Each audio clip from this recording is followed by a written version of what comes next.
அப்படியே கடலைக்கறியை ஒரு பவுலில் ஆட் பண்ணிக்கலாங்க.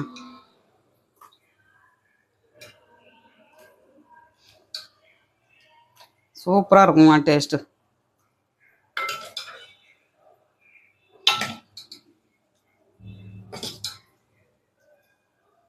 எம்மி கடலைக்கறிங்க.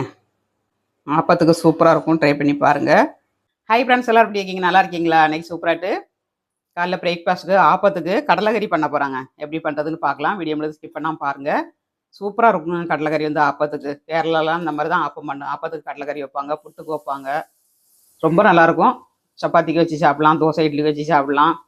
சூப்பர் டேஸ்ட்டில் இன்றைக்கி கடலைக்கறி எப்படி பண்ணுறதுன்னு பார்க்கலாங்க. கடலை வந்து 4-5 மணி நேரத்துக்கு முன்னாடி ஊற போட்டுக்கோங்க.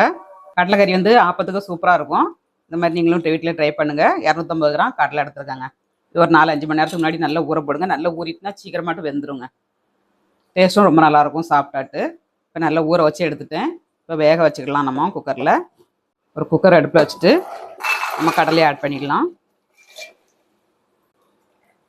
கடலை முங்குற அளவுக்கு தண்ணி ஊற்றிக்கணுங்க. தண்ணி வந்து நம்ம வேஸ்ட் பண்ணக்கூடாது. அப்படியே நம்ம கடலைக்கறியில் ஊற்றுற மாதிரி பண்ணிக்கோங்க. இதில் கொஞ்சம் உப்பு போட்டு நம்ம வேக வச்சு எடுத்துக்கலாம். அடுப்பை ஆன் பண்ணிவிட்டு மூடி வச்சு ஒரு 5 விசில் விட்டுலாங்க. 5 விசில் விட்டிங்கன்னா நல்லா சாஃப்டாக வெந்துடும். இப்போ 5 விசில் விட்டுட்டு நம்ம எடுத்துக்கலாம். இப்போ கடலைக்கறி வைக்கிறதுக்கு அடுப்பை ஆன் பண்ணிவிட்டு ஒரு கடாயை வச்சுக்கோங்க. இப்போ காயிட்டு எண்ணெய் ஆட் பண்ணிக்கலாம். கடாய் நல்லா ஹீட் ஆயிடுச்சுங்க. எண்ணெய் ஆட் பண்ணிக்கலாம். 2 குழிக்கரண்டி எண்ணெய் ஆட் பண்ணிக்கோங்க.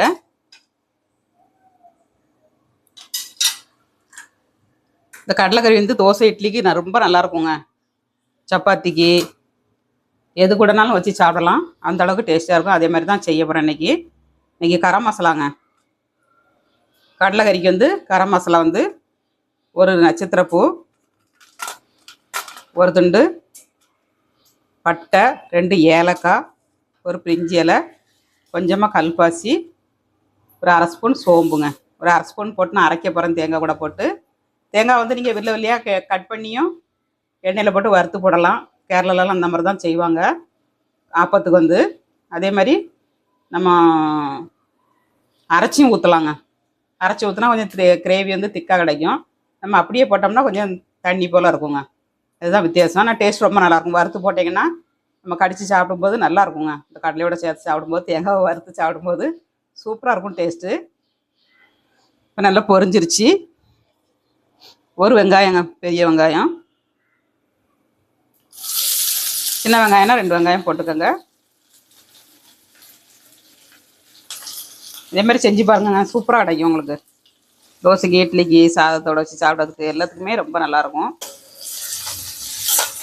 நாகர்கோவில் ஸ்டைலில் பண்ணுறேன். இந்த மாதிரி நீங்களும் ட்ரை பண்ணுங்கள். எல்லாம் நல்லா பொரியட்டும். இப்போ வெங்காயம், தக்காளி எல்லாமே வதங்கிறதுக்கு கொஞ்சம் உப்பு போட்டுக்கிடலாங்க. எப்பவுமே உப்பு போட்டிங்கன்னா நல்லா வதங்கிடும்.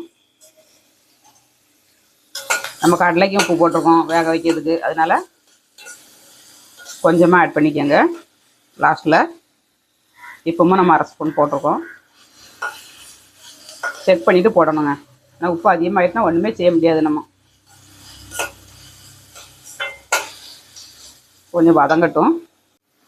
வெங்காயம் வதங்கிட்டு இருக்க நேரத்தில் நம்ம தேங்காய் வந்து வெள்ளையாக கட் பண்ணி வச்சுருக்கேன், ஒரு கைப்பிடி அளவுக்கு. அப்புறமா ஒரு 1/2 ஸ்பூன் சோம்புங்க. சோம்பு போட்டு கொஞ்சம் அரைச்சி ஊற்றுங்க தேங்காவோட. தேங்காய் வேண்டாம்னா தேங்காய் ஸ்கிப் பண்ணிக்கோங்க. சிலவங்க வந்து தேங்காய் போடாமல் தான் பண்ணுவாங்க. தேங்காய் போட்டு பண்ணிங்கன்னா சூப்பராக இருக்குங்க டேஸ்ட் வந்து. தேங்காய் பால் ஊற்றியும் பண்ணலாம், தேங்காவை போட்டும் பண்ணலாம். வெங்காயம் வதங்கிட்டு இருக்க நேரத்தில் நம்ம அதை அரைச்சிட்டு வந்துடலாங்க. தேங்காய் வந்து நம்ம அரைச்சி எடுத்தாச்சுங்க. இந்த மாதிரியே அரைச்சி எடுத்துக்கணும். இப்போ வெங்காயம் நல்லா வதங்கிருச்சு. இது கூட வந்து இஞ்சி பூண்டு பேஸ்ட்டு ஆட் பண்ணிக்கலாம். 1 ஸ்பூன் இஞ்சி பூண்டு பேஸ்ட்டுங்க. இதை வதக்கிட்டு நம்ம தக்காளி போட்டுக்கலாம்.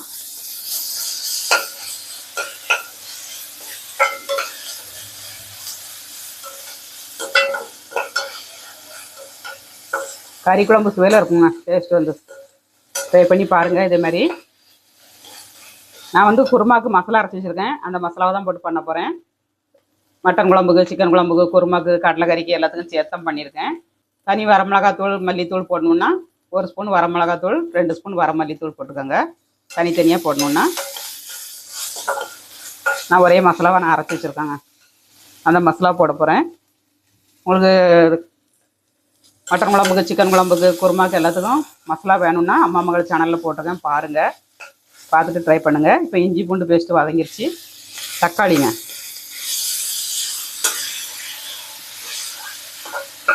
ஆட் பண்ணியாச்சு.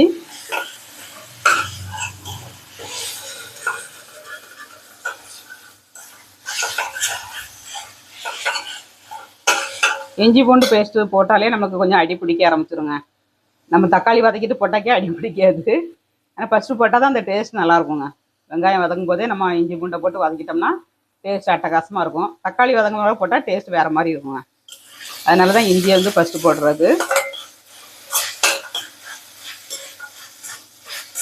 இப்போ கொஞ்சம் வதங்கட்டும் தக்காளி எல்லாம்.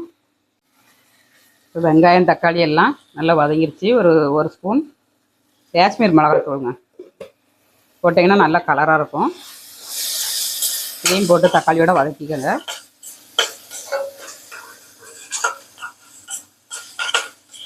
கொஞ்சம் நல்லா வதங்கட்டுங்க. எல்லாம் நல்லா வதங்கிருச்சுங்க. இப்போ நம்ம குருமா மசாலா போட்டுக்கலாம். ஒரு 2 ஸ்பூன் குருமா மசாலா போட்டிருக்கேன். ஃப்ரெஷ்ஷாக அரைச்சிருக்கனால கொஞ்சம் காரமாக தான் இருக்கும். கொஞ்சம் நாள் பட்டால் தான் கொஞ்சம் காரத்தன்மை கம்மியாகும். மசாலா அரைச்சோன்னா கொஞ்சம் காரமாக இருக்குங்க. 2 ஸ்பூன் போட்டிருக்கேன். உங்கள் மசாலாவுக்கு தகுந்தபடி நீங்கள் ஆட் பண்ணிக்கோங்க. நல்லா பச்சை வடையும் போயிடுச்சு. இப்போ நம்ம தேங்காய் பேஸ்ட் ஊற்றிக்கலாம். குருமா மசாலா நல்லா சூப்பராக மணமாக இருக்குங்க. தேங்காவை ஆட் பண்ணியாச்சு. தண்ணி வந்து நம்ம கடலையில் உள்ள தண்ணியை ஊற்றிட்டு அப்புறம் தேவைன்னா நம்ம ஆட் பண்ணிடணுங்க. ஃபஸ்ட்டே தண்ணி ஊற்றக்கூடாது. ஏன்னா நமக்கு கடலையில் உள்ள தண்ணியை வேஸ்ட் பண்ணக்கூடாதுங்க. கடலையில் உள்ள தண்ணியில் நல்ல ப்ரோட்டீன்லாம் இருக்குது, வேஸ்ட் பண்ணிடாதீங்க.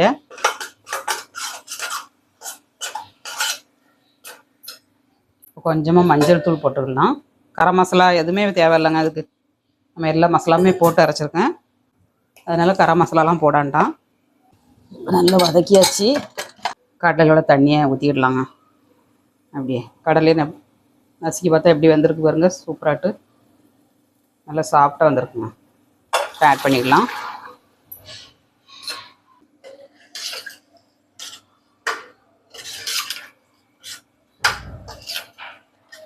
இப்போ கொஞ்சமாக நம்ம தண்ணி ஊற்றிக்கலாம்.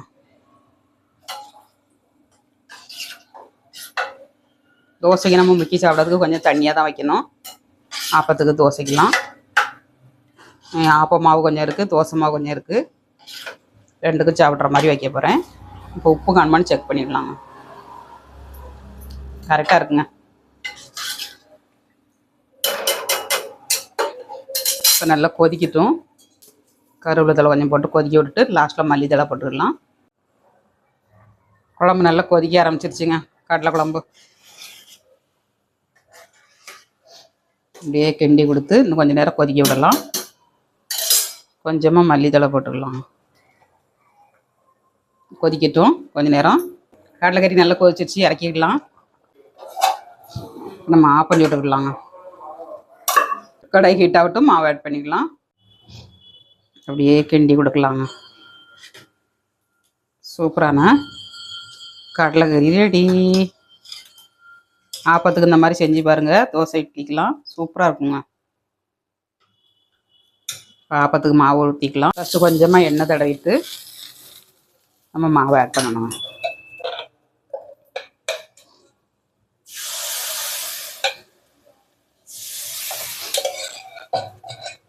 இதே ஊற்றிட்டு சுற்றி வச்சு நம்ம மூடி வச்சிடணும். மாவு அரைச்சி 3 நாள் ஆகிட்டு. அன்றைக்கி ஒரு நாள் சுட்டுட்டு ரெண்டாவது இன்றைக்கி சுடுதாங்க. அன்றைக்கி வந்து கடப்பா வச்சுருந்தேன், இன்றைக்கி கடலைக்கறிங்க. இன்னையோட காலி ஆயிரும் மாவு வந்து. நம்ம ஆப்பத்தை எடுத்துக்கலாங்க. நல்லா வெந்துருச்சு. சூப்பரான ஆப்பம் ரெடிங்க. அப்படியே இலையில வச்சு நம்ம சாப்பிட்டோம்னா அவ்வளோ ஒரு டேஸ்ட்டாக இருக்கும். கடலைக்கறியோடு வச்சு நம்ம சாப்பிட்டுக்கலாம்.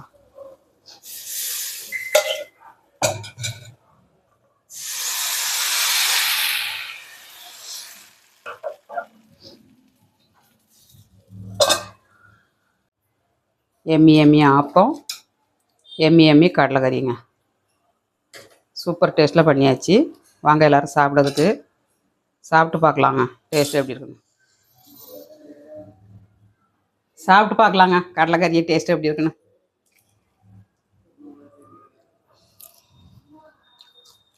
சூப்பராக இருக்குங்க. வேறு லெவலில் இருக்குது. நீங்களும் ட்ரை பண்ணி பாருங்கள். வீடியோ பிடிச்சிருந்தால் லைக் பண்ணுங்கள். மீண்டும் நெக்ஸ்ட் வீடியோவில் சந்திப்போம். பாய்.